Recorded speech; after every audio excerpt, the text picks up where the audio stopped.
Real estate consultant Peter Zalewsk joins us now for more. And Peter, I want to pick up right there where Anita left off about the investigation. We're hearing reports that the architect that was involved, William Friedman, had been suspended before in the past over other failures. What are you hearing about the investigation, where it's heading?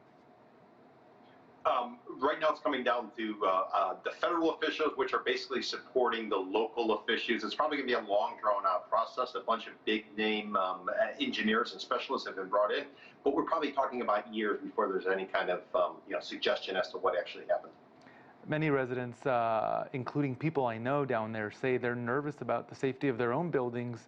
Some have actually had to move out temporarily. What sort of impact is this having, this condo collapse, on the people there and on coastal properties across the area in general? Well, there's a great divide. If a building was built in 2000 onward, it has the latest technology in terms of code. Anything built before 2000 is old technology. And why is it old versus new? Because in 1992, Hurricane Andrew devastated Florida, especially South Florida. And what it did is it forced insurance companies to go bankrupt or pull out. And the only way insurance companies would come back is if building codes were enhanced. By the time the building codes were actually put in place and implemented, we're talking 2000. So anybody in a condo built after 2000 is probably sitting safe and pretty. Anyone before 2000 is probably a little anxious right now. You're very familiar there with the Surfside area, Bal Harbor.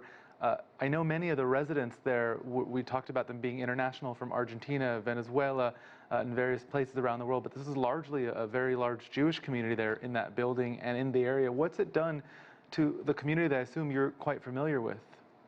Yeah, people are skittish. People are being supportive. Basically, it's a dagger. It's created this heartbreak, followed up on a pandemic, which we've been struggling through, and the world's been struggling through for well over a year. Now add this on top of it. People don't really know which way to look, but hopefully there'll be good news on the other side. We just don't know where the other side is. In general, there was a lot of discussion about what COVID did to real estate property during the last 18 months, and I'm not sure exactly, we can discuss it, what it did in Florida, but has this had an effect on people coming down there to buy, people looking at older buildings?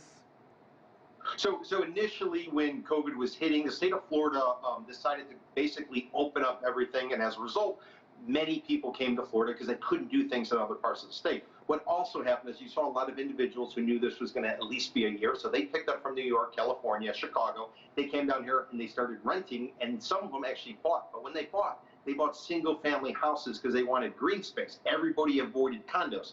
As house prices went up, and we were talking about a median price of about $515,000 per unit, people said, that's a little bit too expensive. Let me go into a condo. And now, lo and behold, we have this disaster. So the market is really sort of upside down right now. People are trying to figure out what's going on. But at the end of the day, if there's no stability, if there's no feeling of safety in a building, no one in the right mind is really going to buy a unit. And so this means the government has to step up. They need to issue some sort of safety integrity or integrity of a building certificate. Otherwise, people simply aren't going to know, is this a safe building or is it not?